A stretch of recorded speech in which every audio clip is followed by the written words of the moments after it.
자, 요한 1서 4장 20절로부터 21절까지 요한 1서 4장 19절부터 봅시다. 요한 1서 4장 392면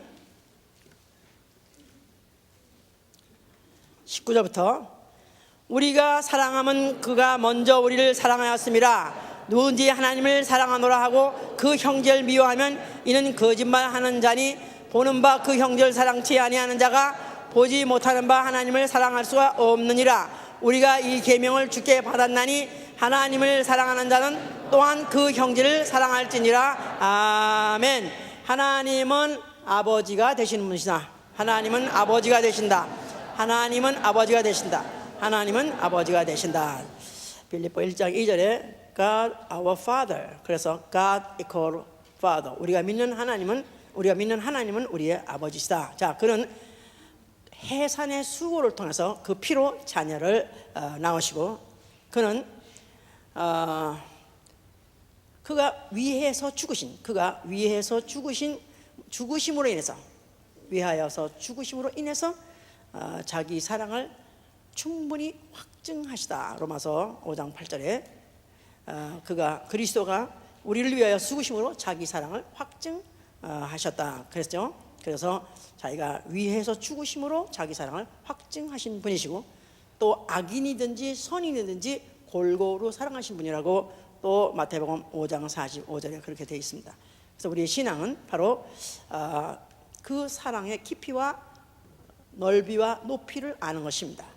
믿음이 많이 있다는 사람은 그 깊이와 넓이와 높이가 많고 아니면 세월이 가면 더해지고 믿음이 안 자란다 그런 사람은 그 사랑의 깊이와 높이와 넓이를 알지 못하고 아니면 더 잘하지 못하고 그냥 하나의 관념으로 있는 사람, 이건 믿음이 없다는 사람이죠. 자, 우리 만약에 이런 믿음이 있는 사람이라면 그리스도께서 위해서 죽으신 형제를 사랑하는 것이다. 그리스도께서 위하여 죽으신 형제를 사랑함. 해보세요. 고린도전서 8장 11절 12절에 그랬어요. 그리스도께서 위해서 죽으신 형제로 하여금 죄를 짓게 한다는 것은 바로 그리스도에게 죄를 짓는 것이다. 그래서 그리스도와 형제를 동일시했습니다. 다시 말해서 그리스도 사랑하는 분량이나 또 형제 사랑하는 분량이나 성경은 똑같이 생각하고 있다. 그래서 우리가 본문에서 읽다시피 만약에 하나님을 사랑하노라 하면서 그 형제를 미워하면 이는 거짓말하는 자라. 보는 바 그 형제를 사랑하지 못하는 자가 어떻게 보이지 않는 하나님을 사랑할 수 있겠느냐. 우리가 받은 계명은 뭐냐 하면은 하나님을 사랑하는 자는 또한 그 형제를 사랑하라 하는 이런 계명을 받고 있기 때문에 만일에 하나님을 사랑하면 아멘 하세요. 우리를 그 피로 대속하시고 우리를 피로 낳으신 예수 그리스도를 사랑하면 아멘 하세요. 주여 주여 주님을 사랑합니다 하면 아멘 하세요. 자, 그러면 보이지 않는 주를 사랑하는 것을 우리는 관념화, 하나의 또 관념화로 두면 안 된다 이거예요. 또 하나의 사상이나 아니면 이론이나 어떤 한 관념으로 둘 수 없고 이것을 만약에 정말 신앙이 있는 사람은 그 사랑을 실천하는 생활이다. 보이는 형제에게 현세에서 사랑을 실천하는 생활, 이게 바로 우리의 신앙 생활인 것입니다. 자, 오늘 우리가 2009년에 지금 주 예수 그리스도를 더욱 사랑하자 하는 그런 표를 가지고 지금 설교를 듣고 있습니다. 지난주에는 그 피로 영혼을 구원하신 그 피로 구원하신 영혼을 사랑하는 것이었습니다. 그래서 불구덩이에서 지옥에 내버려둔 지옥 갈 영혼들을 어떻게든지 그들에게 복음을 전해서 구원하는 그런 사랑을 말했습니다. 자, 오늘은 이제는 그래서 우리가 만약에 이 사랑을 가져서 구원하는 사랑이 있는 사람이라면 이제는 구체적으로 또 보이는 형제들과의 그런 사랑을 또 실천하는 생활, 이것까지도 하나님은 요구하신다는 데 대해서 우리가 그 사랑이 한없이 끝없이 참 부담스럽네 이렇게 생각하기 쉬운데 만약에 진정으로 사랑한다면 사랑에는 법이 없습니다. 사랑에는 법이 필요 없습니다. 사랑에는 어떤 조건이 필요 없고 제한이 필요 없습니다. 한없이 하고 싶고 끝없이 하고 싶고 또 제한 없이 하고 싶고 목숨을 다 하고라도 아니면 목숨을 주면서라도 죽어서 하고 싶은 게 사랑이기 때문에 사실은 이런 계명 자체를 만약에 우리가 나를 위해서 그리스도께서 위하여서 나를 위해서 사랑했다면 만약 그 사랑을 우리는 현재 바로 보이는 형제들 속에서 우리는 갚아야 되는 그런 의무를 갖고 있는 것이 그리스도인다. 자, 형제는 우리는 한 형제니 한 자매니 하는 우리 형제의 지간이니 하는 사람의 공통점이 뭐냐면 한 아버지를 모시고 있다는 사실, 또 그 한 아버지의 한 피 받아서 한 형제가 되었다는 사실, 또 그 한 환경에서 사는, 다시 말해서 한 밥상에 둘러앉은 형제의 지간, 그래서 아버지도 한 분이요 피도 하나요 또 환경도 하나이라는 그 조건이 똑같은 그런 동질감이 있다 이 말이에요. 더군다나 그리스도인이라면 우리는 한 믿음도 하나요, 한 믿음을 갖고 있고 또 한 소망을 같이 하고 있고, 거기다가 우리가 한 육체라는 연약함 이런 조건을 갖고 있다는 이 공통점들을 갖고 있었을 때 동질감을 느끼는 것이고 또 일체감을 느끼는 것이기 때문에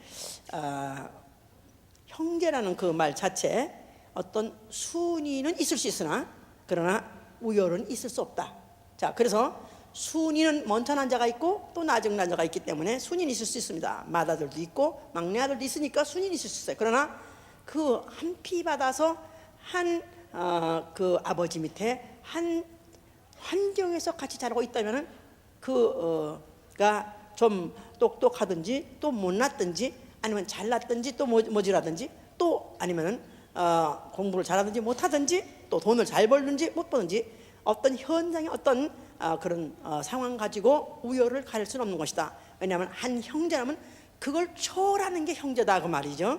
우리가 세상에서 바깥에 나가서는 그런 환경이나 조건 가지고 우열을 가릴 수 있지만은 그러나 한 집안의 한 형제가 되었다면 그런 것들이 남이 아니기 때문에 그의 어떤 만약에 열등한 조건이 있다면 그게 바로 나의 아픔이요, 만약에 그의 고민이 있다면 그게 바로 나의 고민으로서 사실은 이런 것들은 남이 아니기 때문에 이런 동질감을 가지고 있는 것이 바로 동기간이다. 그래서 한국 말로는 동기간이라는 그런 표현을 하는데 실제로 아무래도 그래서 동기간은 촌수로 치면은 그래도 부부보다도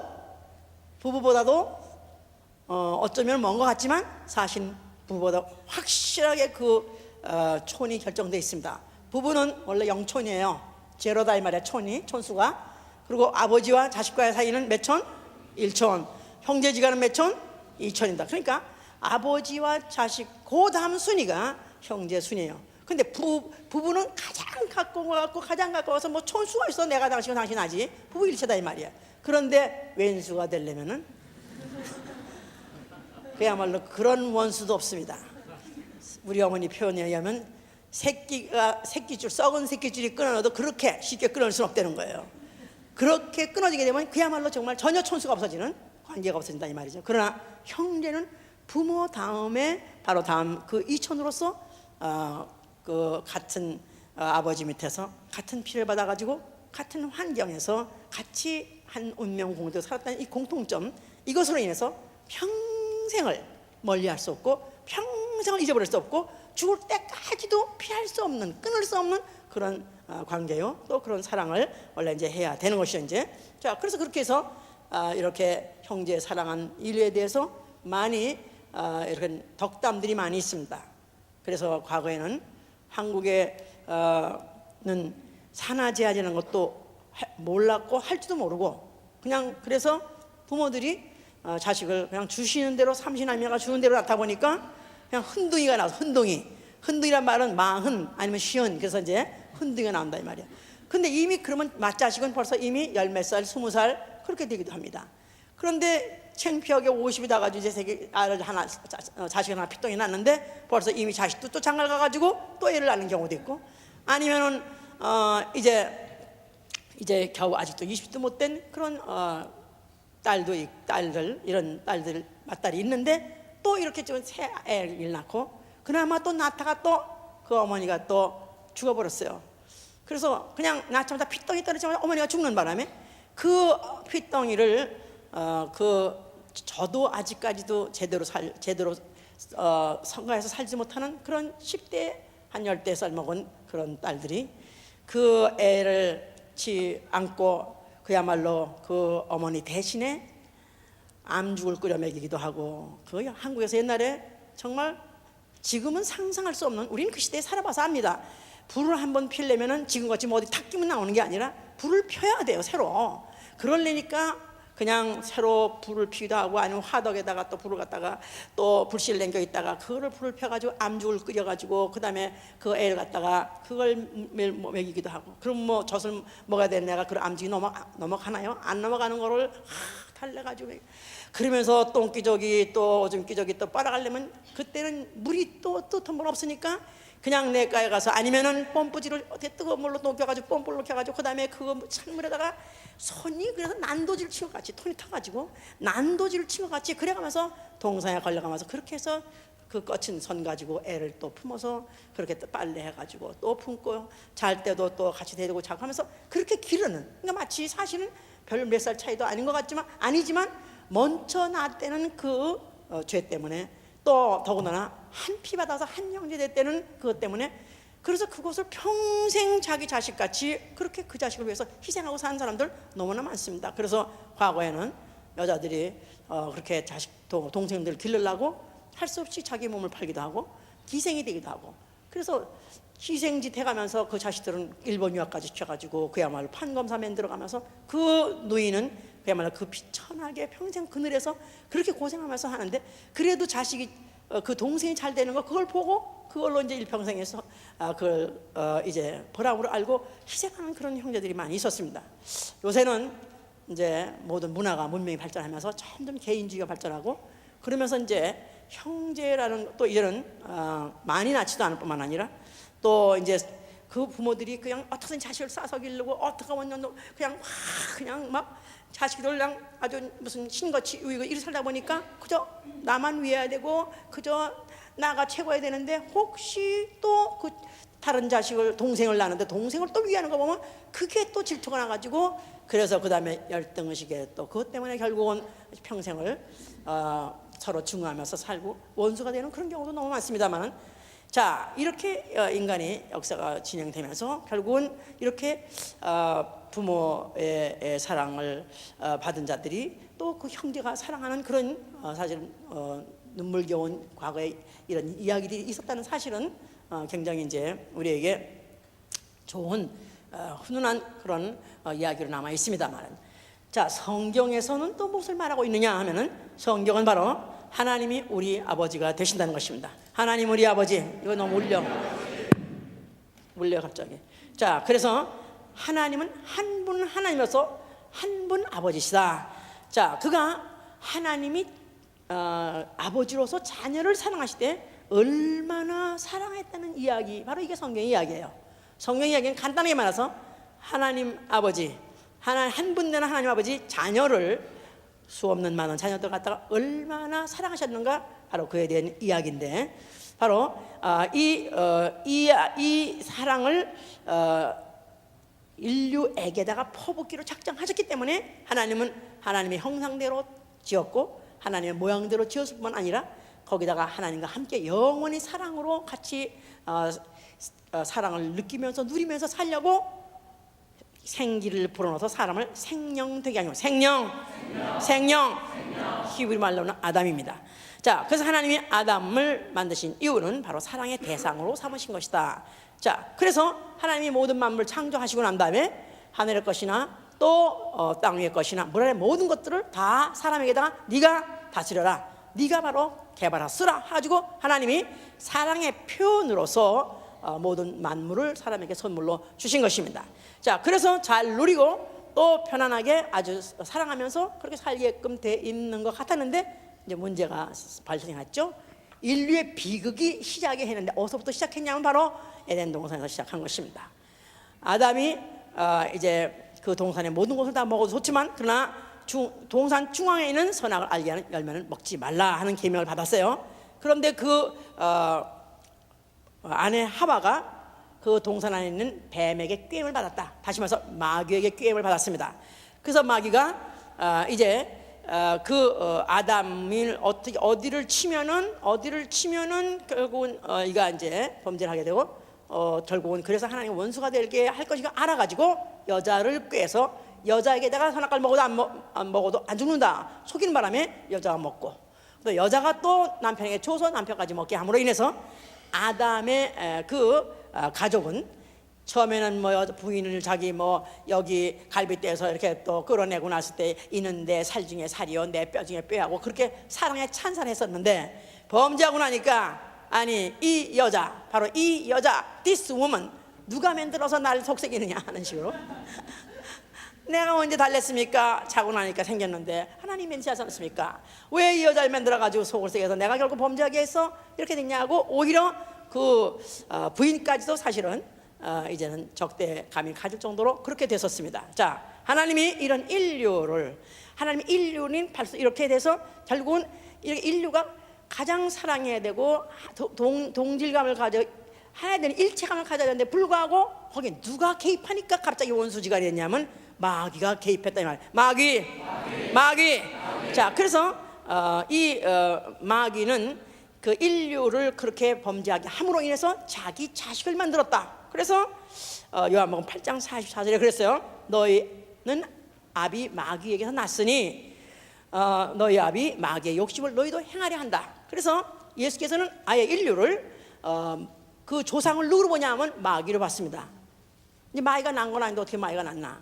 영적으로는 바로 그 마귀 말에 속아서 범죄했기 때문에 마귀에 속하는 자가 되어버리는 바람에 마귀에서 나온 말을 듣고 그 말로서 결국은 거기에 연합한 자가 되어버린 바람에 결국 마귀 자식이 되어버린 것이다 이 말이죠. 자, 그래서 그 다음 인류와 하는 짓이 결국은 다 그런 마귀 자식 짓들을 하게 됐다 그 말이에요. 마귀 속성을 드러내는 자, 다시 말해서 이간자, 시기하고 질투하고 결국은 죽이려고 하는 그런 존재들로 됐는데, 그것이 특별히 누구하고 나타나냐면 가장 사랑하고 가장 헤어질 수 없는 그런 긴밀한 형제 사이에서 나타나기 시작한 것입니다.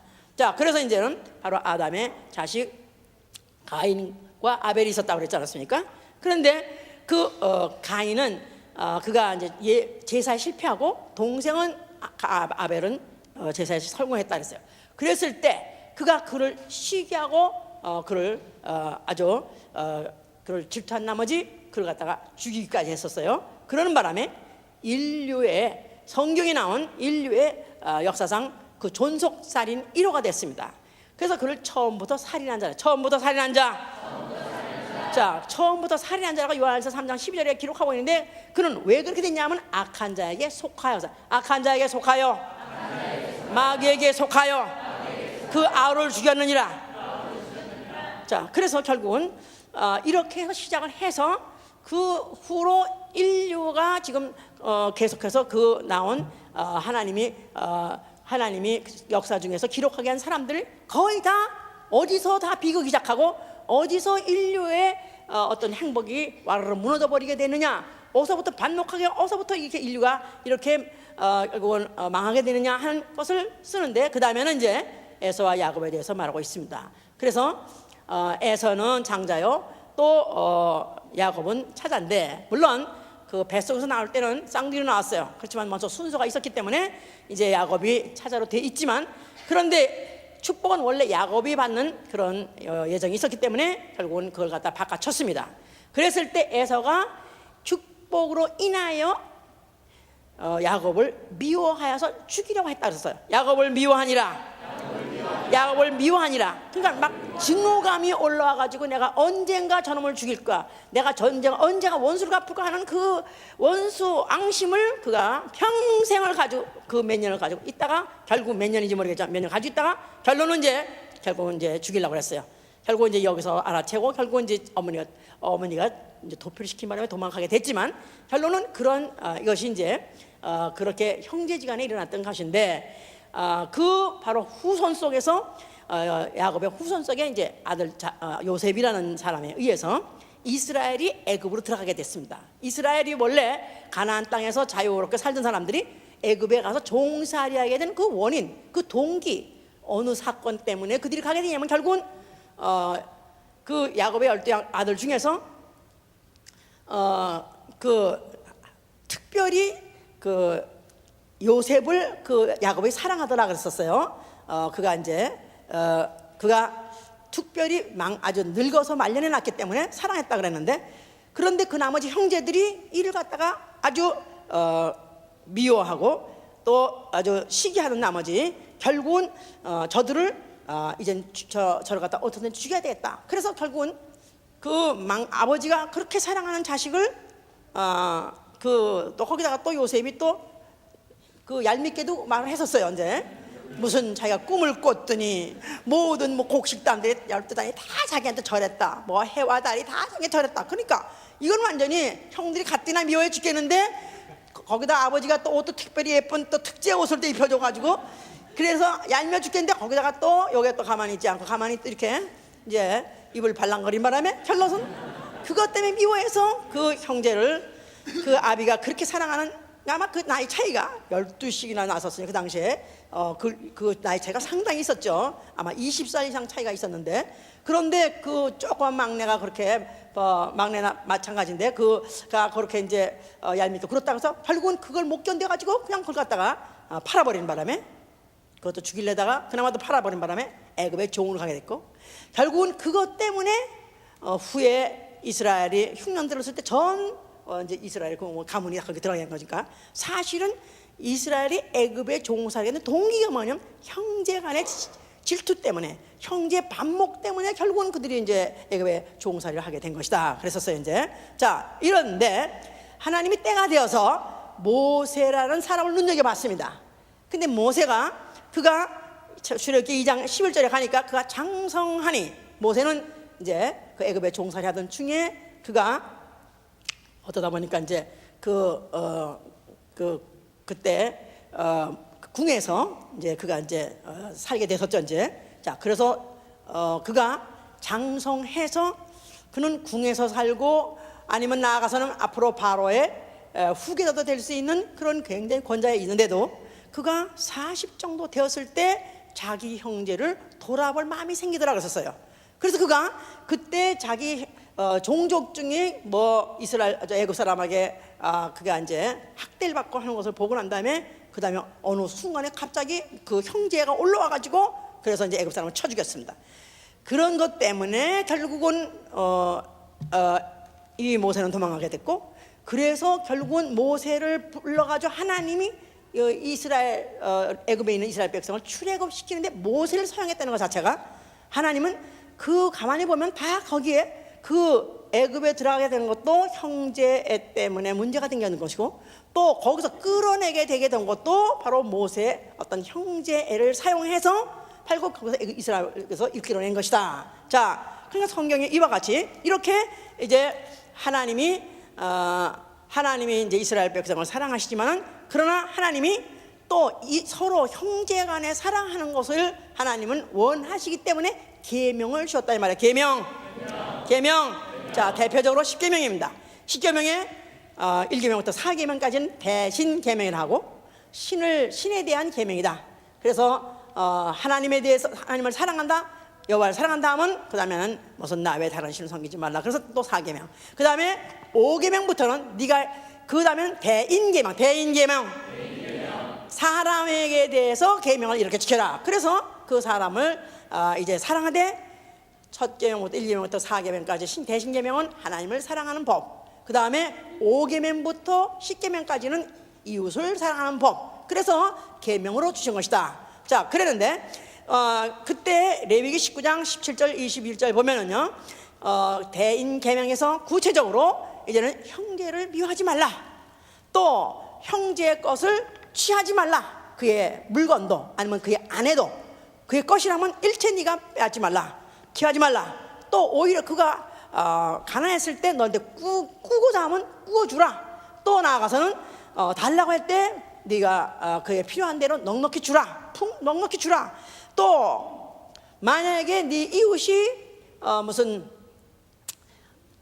우양을 잊어버렸다든가, 가축을 잊어버렸다든가, 나가서 옷을 잊어버렸다 하면 그것을 보고도 모른 척 하지 말라. 그래서 그런 계명을 구체적으로 신명기 15장 부터 22장 이제 구체적으로 이제 다 이제 계명을 주셨다 이 말이에요. 자, 그래서 어떻게 하면 하나님을 사랑하고 어떻게 하면 이웃을 사랑하는가, 이것을 그들에게 하나하나 시행하는 법을 그렇게 주셨던 것이다. 자, 그런데 만약에 그렇게 계명을 줬는데 계명을 어기면은 하다못해 너희 동복 형제라도 한 배에서 난 같은 형제라 할지라도 너희는 용서하지 말라. 그래가지고 돌로 죽이되 네가 먼저 죽여라 그랬었습니다. 그러니까 내가 만약에 그 계명 중에 하나 어기게 되면은 바로 나하고 같은 배에서 태어난 쌍둥이라 할지라도 먼저 돌을 가지고 쳐 죽이라, 이렇게 하는 바람에 율법을 항상 기억하고 그것을 지켜야 되는 그런 그들이 계명을 갖고 있는 사람들에게 경계 대상 1호, 경계 대상 1호가 누구냐면 항상 가까이 보는 자기의 가족 형제들이 경계 대상 1호였던 것이다 이 말이에요. 그렇기 때문에 율법을 뭐라고 하냐면 두려워하는 종의 법이라고 해요. 두려워하는 종의 법, 두려워하는 종의 법. 그러니까 뭐 좋죠. 하나님을 사랑하라, 이렇게 사랑하라, 아멘. 또 형제를 이렇게 사랑하라, 아멘, 좋죠. 그런데 문제는 그 계명을 어기는 자가 있고 거기다가 다른 신을 섬기는 것을 네가 만약에 본다면 형제라도 용서하지 말라, 동복 형제라도 용서하지 말라. 그래가 죽이되 네가 먼저 죽이라 할 정도로 했기 때문에 그들의 눈에 죄가 띄우고 그들의 눈에 어떤 약점이 발견된다는 것 사실이 들었기 때문에 사실은 사랑하려는 계명을 갖고 하겠다는 마음도 있다고 하고, 하지만 경계 대상이기 때문에 언제나 멀리하고 싶었던 것이고 피하고 싶었던 것이 됐기 때문에 율법을 통해서 동질이 되고 같이 하나가 된 게 아니라 오히려 분리하고 싶고 오히려 이질감을 느끼게 한 것이 바로 사실은 어떻게 보면 율법이기도 한 것이다 이 말이에요. 자, 이것을 기억하게 하는 바로 그 표적물이 뭐냐면 바로 성소다면 성소에는 바로 돌비에 십계명이 들어있기 때문에 바로 하나님을 사랑하라, 또 네 이웃을 사랑하라, 이게 바로 하나님이 너에게 주신 계명이니라. 그래서 마태복음 22장 그 37절 38절에 보면요, 그 계명을 주었을 때 이 주 너희 하나님을 해보세요. 주 너희 하나님을 마음을 다하고 뜻을 다하고 성품을 다하고 목숨을 다하여 사랑하라. 또 둘째 계명이 뭐냐면 이와 같이. 자, 그 말은 첫째 계명을 지키는 것과 똑같은 마음으로 이제 또 너희 이웃을 사랑할 것인데, 그를 사랑하되 또 마음을 다하고 뜻을 다하고 성품을 다해서 또 사랑하라. 이것이 바로 하나님이 너희에게 주고자 하는 율법의 강령이야. 율법의 총망라, 율법을 총망라서 한나법으로만, 그 많은 율법이 뭘 하지 말라 뭘 하라 하는 그 법이 자그마치 617가지 그렇게 많습니다. 그러나 만약 한마디로 묶어서 많이 말한다면 율법은 뭐 하는 것이냐면 첫째, 하나님을 마음을 다하고 뜻을 다하고 성품을 다하고 목숨을 다해 사랑하는 것이죠. 또 둘째는 이웃을 사랑하되 그와 같이 사랑하는 거, 자기 몸과 같이 사랑하는 거, 이게 바로 율법의 강령이라 그랬었어요. 자, 이런 강령을 기억하게 하고 지키게 하는 성소 앞에 예수라는 자가 나타났어요. 그가 성령을 바라면서 뭐라고 말씀하셨어요? 자, 그렇다면 하나님도 사랑하지 말라, 또 이웃도 사랑하지 말라 안 해도 괜찮다, 그런 뜻이 아니고요, 너희가 이 성전을 헐면은 내가 사흘 만에 일으키겠다 그랬었어요. 자, 그 말은 성전 자체는 하나님을 사랑하게 하는 법이 있는 것이요, 이웃을 사랑하게 하는 바로 법이 있는 것이 바로 성전인데, 내가 죽었다가 사흘 만에 일어났을 때는 바로 율법의 강령을 내 스스로가 완성하리라 그 말입니다.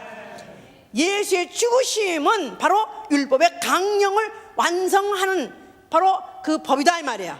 자, 그렇기 때문에 예수께서 이제 그들이 그 율법을 지키고 또 율법 때문에 두려워하고 있는 그들에게 법적 해석을 한 그런 성경 구절은 이제 마태복음 5장에서 이제 하고 계세요. 자, 마태복음 5장 봅시다. 5장 43절.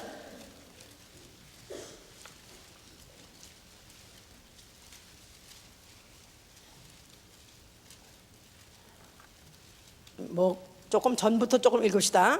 자, 거기 38절부터 보시면 마태복음 5장 전체가 다 그렇게 그 말씀을 하고 있지만 특별히 38절, 또 눈은 눈으로 이는 이로 갚으라 했다는 것을 너희가 들었으나 나는 너에게 이르노니 악한 자를 대적하지 말라. 누군지 내 오른편 뺨을 치거든 왼편도 돌려대며 또 너를 송사하여 속옷을 가지고자 하는 자에게 겉옷까지도 가지게 하며 또 누군지 너로 억지로 오리를 가게 하거든 그 사람과 심리를 동행하게 하고 내게 구하는 자에게 주며 내게 꾸고자 하는 자에게 거절하지 말라. 또 내 이웃을 사랑하고 내 원수를 미워하라 하였다 하는 것을 너희가 들었으나 나는 너에게 이르노니 너희 원수를 사랑하며 너희를 핍박하는 자를 위하여 기도하라. 이같이 한즉 하늘에 계신 너희 아버지의 아들이 되리니 이는 하나님이 그 해를 악인과 선인에게 비추게 하시며 비를 의로운 자와 불의한 자에게 내리우심이라. 너희가 너희를 사랑한 자를 사랑하면 무슨 상이 있으리요? 세리도 이같이 아니하느냐? 또 너희가 너희 형제에게만 무난하면 남보다 더하는 것이 무엇이냐? 이방인들도 이같이 아니하느냐? 그러므로 하늘에 계신 너희 아버지의 온전하심과 같이 너희도 온전하라. 율법의 계명에 있는 대로 지키는 것도 벅차서 그걸 억지로 지키는데 예수께서는 옛 계명에는 그렇게 하라고 명령했지만 나는 너에게 말하는데, 다시 말해서 나의 계명은 이렇다. 내가 와서 너에게 또 주는 새 계명은 어떠냐 하면은 바로 이제는 오히려 너에게 원수짓을 하는 사람은 그대로 갚으라. 그래서 이빨을 만약에 부러뜨린 자가 있으면 너도 그 사람보다 입을 벌려 해서 입을 벌리고, 만약에 앞니를 2개 부러뜨린 너도 앞니를 정확하게 2개 부러뜨려. 그래가지고 돌로 부러뜨리냐 하여튼 망치로 부러뜨리냐 그래 부러뜨렸습니다. 만약에 오른편 눈을 다치게 해서 깨꿀 만들었으면 너도 오른편 눈을 갖다가 돌로 찍어가지고 깨꿀 만들어. 그래서 거기에 보복할 때 어떤 손해보고 원수 같은 거를 보복할 수 있는 그런 기회가 바로 옛 계명에는 있었다 이 말이에요. 그런데 나는 너에게 이르는데 오히려 악한 자를 대적하지 말라. 너한테 손해 끼치고 너를 망하게 하고 너를 괴롭힌 자, 소위 말해서 원수라고 하는 자를 대적하지 말라. 오히려 내 이웃만을 사랑할 뿐만 아니라 오히려 원수까지도 사랑하라. 그러니까 율법에 있는 계명 지키기도 힘들어 죽겠는데 예수께서 거기다 설상가상 그의 계명이라는 것은 이거는 정말 더 힘든 계명을 주었는데, 자, 왜 그러냐 하면은 하나님의 온전한 사랑은 그런 것이다 이 말이에요. 하나님의 사랑은 악인과 선인에게도 골고루 피를 비치고 또 해를 내려주시는 분이시기 때문에 너희들도 하나님의 온전하신 사랑같이 사랑하라. 만약에 너희의 사랑하는 자만 네가 사랑한다면 그게 너희에게 무슨 상이 있느냐? 너희 사랑하는 사랑을 사랑하는 것은 그는 죄인도 하지 않더냐? 세리도 하지 않더냐? 너희가 그들보다 더 나은 사랑하는 것은 너희가 만약 아버지의 사랑을 안다면, 진짜 아버지의 사랑을 진짜 받게 된다면 너희는 바로 원수까지도 사랑해야 되고 사랑하고야 말 것이다 하는 것을 예수께서는 그와 같이 이제 말씀하신 것이다 이 말이에요. 자, 그러면서 바로 너희는 이제부터 하나님을 아버지라 하라. 하나님 아버지, 우리 아버지, 우리 아버지. 자, 하늘에 계신 우리 아버지 하면서 주기도문을 가르치셨습니다. 우리 아버지라는 말은 바로 이제는 그 예수 그리스도께서 주신 새 계명, 바로 그 두려움으로 억지로 남의 눈에 보여주려고 억지로 하는 그런 사랑이 아니라 이제 정말로 내가 너한테 보여주고 내가 너한테 그 사랑을 어떻게 끼치는 걸 네가 알게 된다면 이제부터는 너희가 보여주려고 하는 것이 아니라 네 속에서 우러나서 진심으로 너희가 사랑할 것이다, 사랑해야 될 것이다 하고 말씀하셨어요. 그래서 이제 새 계명을 주었을 때 요한복음 13장 34절 35절을 보면 너희는 서로 사랑하라. 너희는 서로 사랑하라. 너희는 서로 사랑하라. 내가 너희를 사랑한 것 같이 너희도 서로 사랑하라. 자, 그러니까 예수 그리스도께서 그가 자기 제자들에게 그 사랑을 보여준 것 같이 너희도 서로 사랑하라, 그런 계명을 주셨습니다. 자, 그래서 결국은 예수 그리스도께서 그가 그 제자 중에 하나가 그를 팔고 그를 갖다가 죽음에다 넘겨줬다 할지라도 예수는 전혀 거기에 대해서 원망하거나 또 그가 어떤 그에 대한 회의를 갖지 않냐고, 그는 잡혀서 죽으실 때 한마디도 제자들 원망하지 않고 한마디도 불평하지 않고 죽으시면서 그가 뭐라고 말씀하셨어요? 물론 다 이렇다 하셨죠. 그런데 뭐라고 말씀하셨어요? 저들이 하는 짓을 알지 못하고 그러나이다. 저들이 무슨 짓을 하지 못하는 저들의 죄를 용서하여 주시옵소서. 그래서 인류를, 아니 나아가서는 인류를 대표한 그 자기를 죽이는 그 로마 군인들, 나아가서는 자기를 팔고 도망간 제자를 할지라도 아무도 원망하지 않고 오히려 그들을 축복할 수 있었던 것은 그들은 그럴 수 있는 사람들입니다. 그들은 인간의 한계가 그것밖에 안 되니까 아버지여 저들을 용서하여 주시고, 인간들의 그 배신과 그 인간들의 그 무지와 그 사랑 없음을 인간에게 구하지 마시고 나에게 구해 주시옵소서. 예수가 인자로 죽으실 때는 바로 인간의 대표로서 내가 아버지를 사랑하나이다 하면서 자기 목숨을 드린 것이다 이 말이에요. 그래서 그가 요한복음 10장 17절에 아버지께서 나를 사랑하신 것은 내가 내 목숨을 스스로 내가 드리노라. 내가 아버지께서 나를 사랑하시기 때문에, 요한복음 10장에서는 아버지께서 나를 아버지께서 나를 사랑하신 것을, 창세전부터 나를 사랑하신 것을 예수는 알기 때문에 아버지에게 자기 사랑을 나타내기 위해서, 아니 자기의 사랑뿐이 아니라 인류의 죄를 그가 그 몸에 담고 인류에 대한 모든 그 죄값을 그 몸에 담아가지고 그가 대신 죽음으로 인해서 바로 하나님을 사랑하고 이웃을 사랑하라는 율법의 강령을 십자가에서 이루신 것이다 이 말이에요. 하나님을 사랑하고 이웃을 사랑하는 율법의 강령. 그러니까 모든 그동안의 형제들 간의 불화 때문에 생겼던 인류의 그 인류의 불행이, 그것들이 결국은 그것을 부각시키고 그것이 지키기가 너무 힘들다는 걸 더욱 알게 한 것은 율법이다 이 말이야. 그랬는데 결국은 예수 그리스도께서 구체적으로 율법은 하나님을 사랑하고 이웃을 사랑한다는 그 사랑을 십자가에서 죽으심으로 인해서 아버지에 대한 자기 사랑을 그가 나타내셨고, 또한 인류의 죄를 그가 위하여 죽으심으로, 인류를 위하여 죽으심으로 그 사랑을, 하나님의 사랑을 확증해서 나타내 주신 것이다 이 말이에요. 할렐루야. 그러는 아버지에 대한 사랑과 인류에 대한 그 사랑을 표현하는 십자가에서 그 사랑의 현장에서 마귀는 압살당한 것이다 말이야. 스퀴즈 당한 것이다 말이야. 알죠? 예? 야구에서 퍼스트 베이스에서 세컨베이스에 도망가는 놈을 갖다가 던져가지고 그냥 왔다 갔다 하다가 죽이는 것 같이, 마치 아버지에 대한 사랑에 대로 인해서 자기 목숨을 드리고 또 인류를 사랑한 것을 위해서 인류 위해서 대신 자기가 대신 죽어는 그 사랑을 현장에서 이간자 마귀를 갖다가 압살시켜버린 것이다 이 말이야. 그래 와서 심판하신 것이다 이 말이야. 할렐루야. 그랬으니까 그가 다 이뤘다 한 것이다 이 말이에요. 그는 다 이뤘습니다.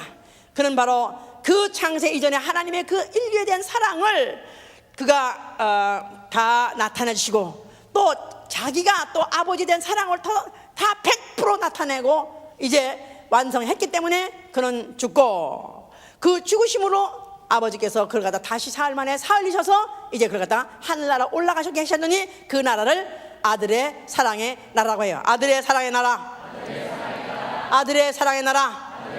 아들이 보여주신 그 사랑, 또 아들이 그 나타내신 그 사랑으로 영원히 다스리는 나라, 오로지 사랑밖에 없는 나라에 바로 그가 왕이 되시고 아버지가 되신 것입니다. 할렐루야. 자, 그가 몇 날이 못 되어서 성령을 보내주셨어요. 자, 성령이 오신 목적은 뭐냐면 하나님의 사랑이 마음에 부음바되도록, 기름 부음바되도록 오신 것이다 이 말이에요. 하나님의 사랑이 마음에 부음바되, 무슨 어떤 사랑? 죄인을 위해서 죽으신 사랑, 위하여서 죽으신 그 사랑, 바로 나를 위해서 죽으신 그 사랑을 알게 하시는 것이고, 이제 성령을 받은 사람은 누구냐 하면 바로 그 사랑의 빚을 진 사람이다. 나는 성령 받아서 아멘 하세요. 나는 사랑의 빚을 진 자다. 아버지가 나를, 어머니가 나를 해산의 수고를 통해서 나를 낳으셨는데 바로 그 사랑에 빚을 진 사람인데, 이제 그 사랑에 빚을 진 사람은 누구에게다 사랑을 갚아야 되냐면 내 보이는 형제에게다가 사랑을 갚으라는 것입니다. 그러니까 말로만 주여 주여 내가 주님을 사랑하나이다 이렇게 할 수 없게 구체적으로 내 형제를 사랑하라고 하신 것이다 이 말이에요. 요한복음 21장에도 베드로가 예수의 부활을 보고 난 다음에 네가 날 이 사람들보다 더 사랑하느냐 첫째 물었어요. 그랬더니 베드로가 주여 내가 비록 도망갔더라도 내가 주님을 사랑한 것은 주께서 하신나이다. 그가 3번이나 똑같은 말이지만은 물으실 때 그렇게 대답했습니다. 예수께서 그가 주님을 사랑하는 것을 확인하고 난 다음에 그에게 하신 말씀이 이제 내 어린 양을 먹이라. 내 어린 양을 먹이라. 어린 양이란 말은 막 그냥 노새를 먹이라가 아니라가 아주 황소 늙은 소를 먹이는 게 아니라 이제 철없고 연약한 어린 양을 먹이라는 것입니다. 만약에 하나님의 사랑이, 아버지의 사랑이 나한테 기름 부음 받은 사람은 형제를 볼 때 다 어린아이로 보는 것이다 이 말이에요. 어린아이로, 아직도 어린아이로 부모의 사랑이 필요하고 부모의 돌봄이 필요한데 부모는 안 계시고 없다 이 말이에요. 그러니까 이제는 내가 먼저 사랑받은 자로서 이 사랑을 내게 주신 동생들에게, 내 형제들에게 퍼붓는 거, 이게 바로 성령 받으면 하는 생활이다 이 말이에요. 그래서 바로 이제 우리가 하나님을 믿되 하나님이 아버지시다 그럴 때 단서는 우리 아버지시다 이 말이야. 우리 아버지, 내 아버지, 나의 아버지가 아니라 주님은 나의 주님입니다. 나의 주님입니다. 머리도 하나요. 나는 바로 그와 관계할 때 1대1의 관계로서 그분을 내가 주로 모인다. 이거는 1대1의 관계이기 때문에 나의 주예요. 그러나 우리 모두의 주가 되니까 얘가 알아서 할 겁니다. 얘가 알아서 하겠죠. 그게 아니라 주는 나의 1대1의 주종관계입니다만은, 그러나 아버지만큼은 나의 아버지가 아니라 우리 아버지란 말은 형제가 있는 사람의 아버지시다 이 말이에요. 자, 송장님께서 앉아 있어요. 그만하고 됐어. 자, 뭐라고요? 우리 아버지. 뭐라고요? 형제가 있는 사람의 아버지. 형제가 없는 사람의 아버지가 아니라 형제가 있는 사람의 아버지. 나는 교회도 좋고 목사도 좋은데 나는 우리 교인들이 싫어요. 나는 우리 부서원들이 싫어요. 나는 누구누구가 싫어요가 아니라 나는 아버지의 사랑을 받은 사람이라면 어린 양으로 보라 이 말이에요. 나이가 더 먹었더라도 철딱서니 없는 사람이 있습니다. 저게 언제 철이 들려나, 저게 언제 사람 들려나 하는 사람도 있습니다. 나이가 새파라더라도 그래도 먼저 은혜 받아가지고 먼저 아버지의 사랑을 받은 사람이라면 누구든지 볼 때 동생같이 보는 것이다 이 말이에요. 저가 아직도 잘하지가 못해서 잘 모르고, 저가 아직도 깨닫질 못해서 아직도 깨닫는 게 두나오니 저를 불쌍히 여겨 주시옵소서. 그러니까 사랑하는 사람은 내가 형제 의식이 있는 사람, 나에게 형제가 있는 사람. 자, 그러면 그 형제를 어떻게 사랑하면? 내 몸같이 사랑하자. 내 몸같이, 형제를 내 몸같이. 그러니까 다른 사람은 다 못한데 나만 뛰어난 게 아니라 한 몸에 붙어 있다 이 말이에요. 아버지 못해 한 집안의 같은 자식이다 그 말이에요. 아버지가 도둑놈이면 다 도둑놈 아들입니다. 애미가 또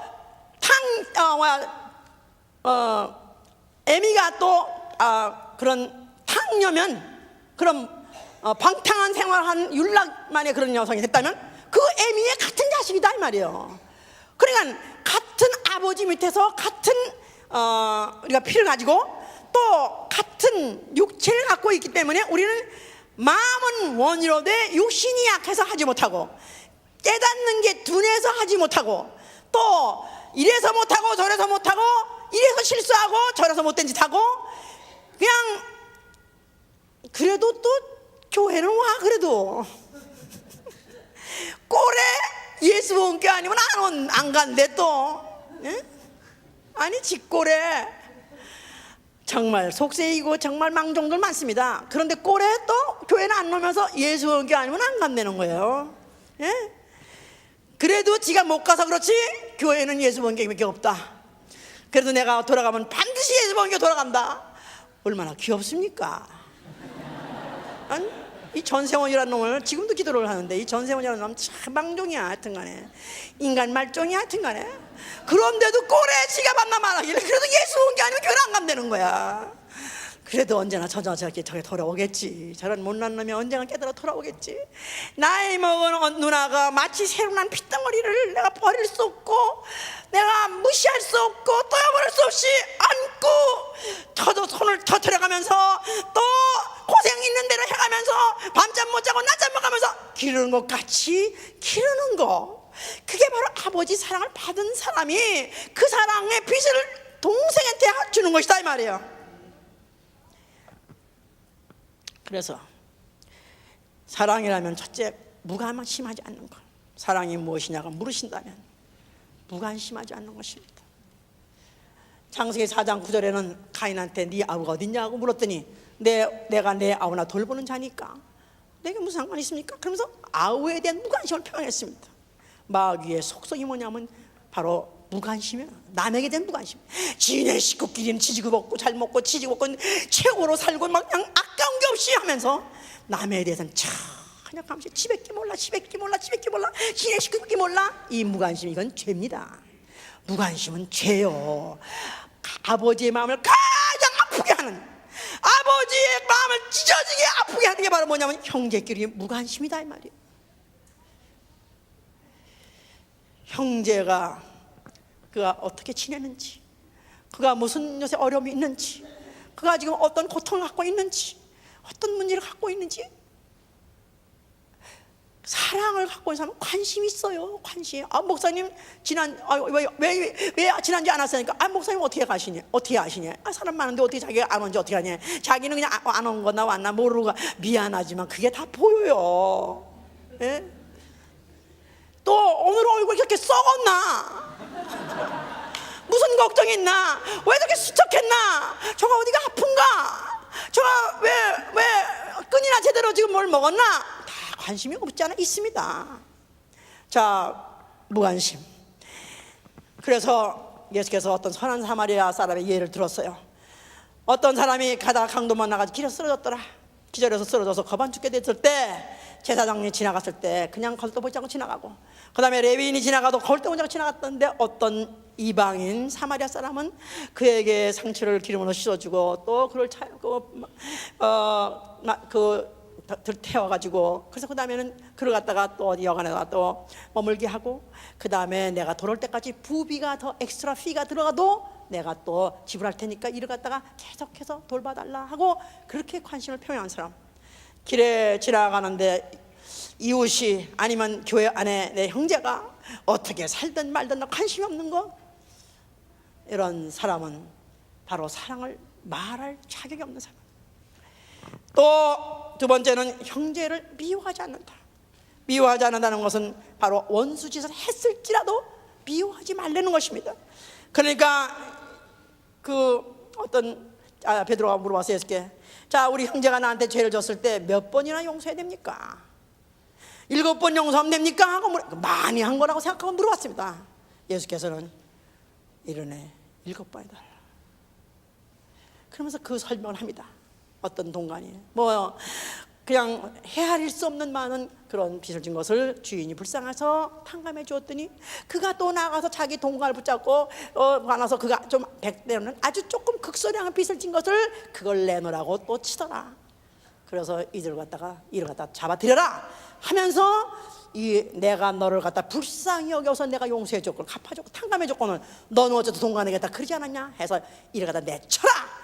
그래서 오히려 용서했던 걸 취소해버리는, 용서를 취소해버리고 벌을 다시 그에게 매겨버린 게 바로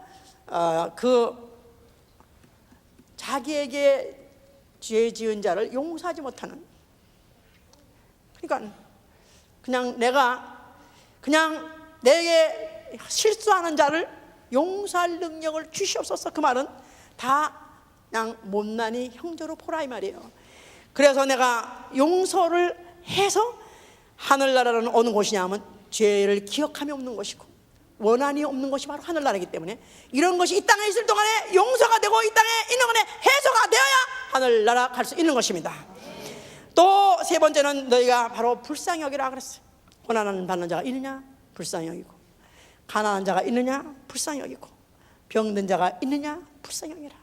갇힌 자가 있느냐? 불쌍히 여기라. 그래서 마태복음 25장에 어떤 임금이 돌아왔을 때, 자, 오른편의 양과 왼편의 양을 가를 때, 자, 오른편의 양들에게는 내가 굶었을 때 네가 나 먹을 걸 줬고, 또 내가 또 줄였을 때 네가 마실 걸 줬고, 내가 병들었을 때 네가 돌봐줬고, 또 갇혔을 때 네가 날 돌봐줬느니라. 그랬을 때 그 오른편 양들이 하는 말이, 주여 내가 언제 그리하였나이까 하고 물어보니까 바로 이 형제 중에 지극히 작은 자 하나에게 한 것이 바로 나에게 한 것이라.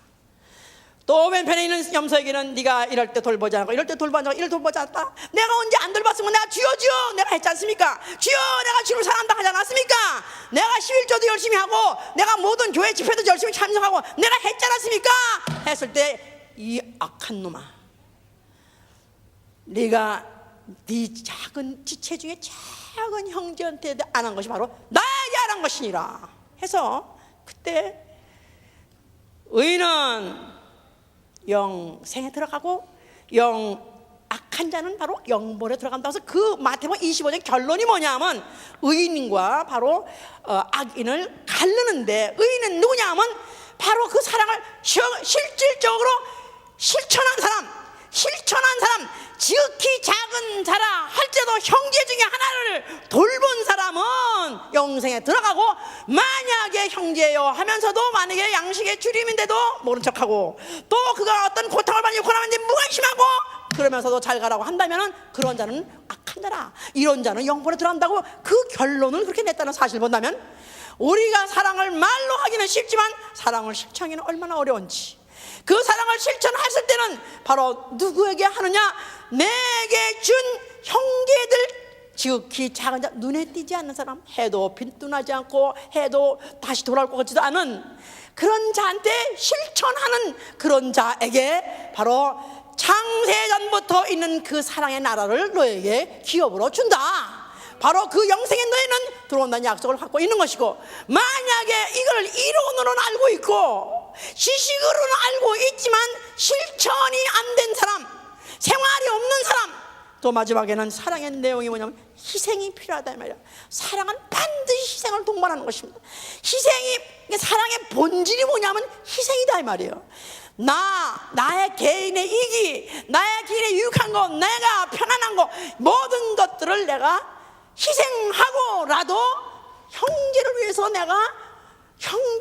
위해서 희생하는, 그게 바로 사랑의 실천이다 이 말이에요.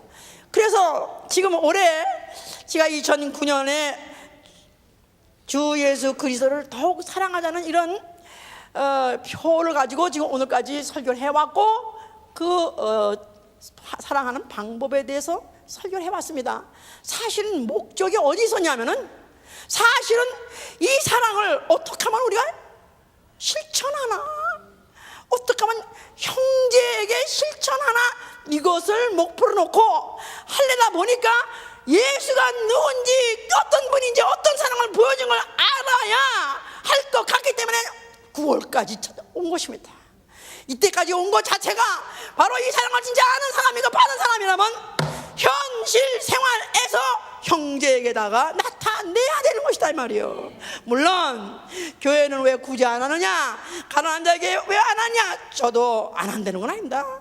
그러나 미국이라는 이 세상이 그래도 노동하면은 최선도 절대 가난을 면하기 때문에, 그래서 그것을 자제하고 있는 것이지만은 사실은 절대적으로 필요하다면은 저는 서슴지는 물론 않습니다. 그러면서 또 무슨 사고를 치고 또 무슨 문제를 일으킨 사람, 그러면 왜 어디 무슨 페널티도 갚아주고, 또 아니면 뭐 어디 들어가는 걸 또 어떻게 안 들어가게 떼 들어가는 걸 막아주고 그렇게 안 해주냐고도 물어볼지 모르겠지만, 그가 만약에 버릇을 고쳐서라도 사람이 돼서라도 하나님 말씀에 제대로 순종할 수 있게 가르치려면 어떤 때는 두 손이 있어도 돈이 없는 것 마냥, 돈이 있어도 돈이 없는 거냐 참는 때도 많다 이거야. 하여튼 나는 어떻게 하면은 정말 이 사랑의 빛을 너무너무 많이 받은 자인데 어떻게 하면 이 아버지 사랑을 내가 형제에게 나타낼고 아버지의 심정을 자녀들 열 손가락 똑같이 사랑하고 열 손가락 깨물러도 안 아픈 손가락이 없는데 골고루 다 사랑하시는 그 사랑을 어떻게 하면은 이 우리 생활 속에서 나타내나. 이제 만약에 이것을 생활이 없으면 실천이 없으면 우리는 또한 예수 그리스도의 교를 소위 말해서 기독교를 또 하나의 관념화 아니면 종교화시키는 것입니다. 관념화시킬 수 없고 종교화시킬 수 없고 실질 우리 생활에서 실천함으로 인해서 이것은 우리의 신앙이 되어야 되고 바로 이것이 바로 하나님 아버지의 살아계심을 우리의 생활 통해서 나타내는 것이고 하나님이 우리를 어떻게 얼마큼 사랑하셨는가를 우리가 바로 생활을 통해서 나타내 드린 것입니다. 그러다 보니까 하늘에 계신 우리 아버지, 하늘에 계신 우리 아버지, 하늘에 계신 우리 아버지 하면 먼저 난 자로서 죄송한 것밖에 없어. 죄송합니다 아버지. 아버지의 이 심정을 알면서도 아버지 심정을 그대로 반영시키지 못하는 무정한 자, 무관심한 자, 아직도 미움이 있는 자, 아직도 다투는 자, 아직도 움킨 손이 피질 못하는 자, 아직도 자기를 희생하지 못하는 자, 아버지 용서하여 주시옵소서. 이 불효자를 용서하여 주시옵소서. 이 불효자를 용서해 주시고 어떻게 하든지 아버지의 사랑을 나를 통해서 우리 형제에게 나타나게 하여 주시옵소서. 정말 나로 인해서 아버지의 사랑이 증거되고 나타난 것이 만약에 막혀버린다면 나를 용서하여 주시옵소서. 아버지여 용서하여 주시옵소서. 자, 우리 오늘 이 시간에 아버지여 하늘에 계신 우리 아버지, 자, 우리 눈을 감고 두 손을 들으시고 하나님 아버지 앞에 기도하세요. 하늘에 계신 우리 아버지, 이 불효자를 용서하여 주시옵소서. 이 아버지의 심정을 익히 알고 익히 헤아리고 익히 행해야 되는데도 불구하고 아직도 나백기으로 우리 용서하여 주시옵소서. 아버지여 이 못난 자식을 용서하여 주시고 어떠든지 아버지의 심정을 갖게 하여 주시길 기도합니다. 아버지 주 예수여, 우리에게 같이 아버지의 사랑을 그 예수 그리스도로 말미암아 우리가 나누었사오니 아버지 하나님도 참으로 그 사랑에 미친 자인 것을 아버지 하나님이시여 참으로 우리에게 알게 하여 주시고 참으로 이 사랑을 참으로 형제에게 아버지 하나님께 도와주시옵소서. 주 예수여, 아버지 우리 영혼의 아버지 우리의 모습을 아버지 하나님 용서하여 주시옵소서. 아버지 하나님 참으로 우리가 이 땅에 살아가는 아버지 예수의 피로 값지신 영혼들을 참으로 사랑할 수 있도록 도와주시옵소서. 주 예수.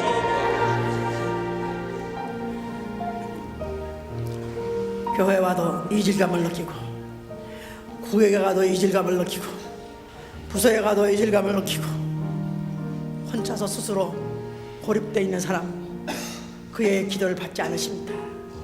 하늘에 계신 너희 아버지, 우리 아버지 기도하란 말은 기도가 상달되려면 우리 아버지가 되어야 기도가 상달된다는 것입니다. 오늘도 우리가 기도할 제목이 많아요. 기도가 왜 응답이 안 받는가? 우리 아버지가 되어 계신가? 나는 형제가 있는 자인가? 나에게 형제가 있어서 아버지의 말을 가지고 진짜 사랑을 쏟아부은 자인가? 다시 한번 생각해 보시고 오늘 그 아버지 앞에 사랑을 실제로 체험하고 실제로 현장화시킬 수 있는 교회를 주셨으니 교회 안에서 형제를 사랑하게 도와주시고 또 구역 안에서 형제를 사랑하게 해주셔서 부서 안에서 형제를 사랑하게 기도합니다. 역사하여 참으로 사랑할 대상들을 우리에게 허락해 주셨사오니 아버지 하나님 참으로 우리가 우리가 임서 더불어 예수를 사랑하되 아버지 하나님 교회 안에 우리에게 주신 영제를 사랑하게 하여 주시고 구주 안에 우리에게 주신 영제를 사랑하게 하여 주시고 또 구주 안에 우리에게 허락하여 주신 영제들을 사랑할 수 있도록 인도하시고 아버지 우리 이웃을 주신 또 사랑하게 하여 또 사랑할 수 있도록 사랑하게 하여 주시옵소서. 사랑하게 하여 주시옵소서. 사랑하게 하여 주시옵소서. 그 사랑의 빛을 참으로 우리가 영혼들에게 갚을 수 있도록 도와주시옵소서.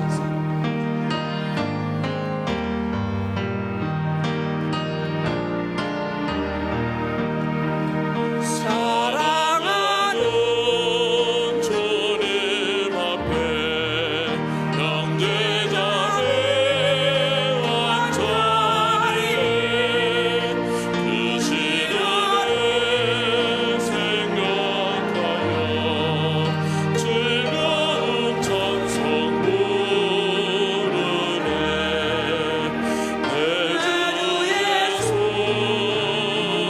받을 만한 모든 사랑 내 몸같이 만난 근심 위로하고 진심으로 사랑하네 사랑하는 주님 앞에 온갖 충성 다 바쳐서 외로우나 즐거우나 주님만 힘써서 믿네 우리 주님 거룩한 손 내가 그를 받을 시선 남 섬기는 종의 도를 몸소에게 보이셨네 사랑하는 주님 예수 같은 주로 삽니다니 앞비마다 한 몸이고 함께여 친구들 몸같이 친밀하고 마음도 잘하되어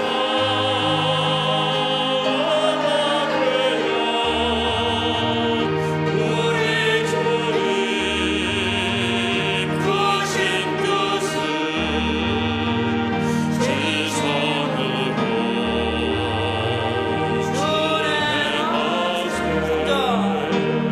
사랑하는 주님 앞에 같은 주로 섬기다니 앞비마다 한 몸이고 영태여 친구들이여 한 몸같이 친밀하고 마음도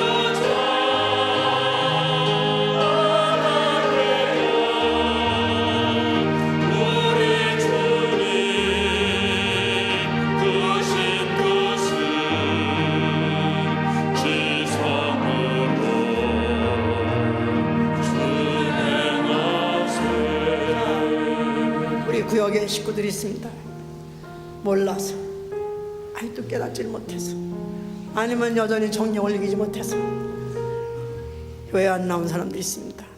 이 시간에 우리의 지체원이 그들도 돌아오게 하여 주시옵소서.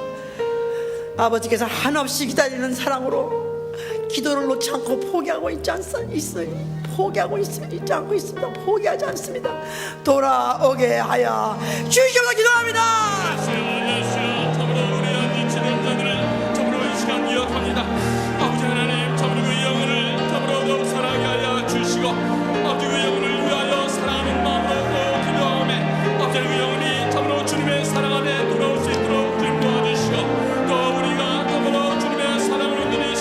말미암아 그 영혼이 참으로 교회에 부활시도록 하여 주시고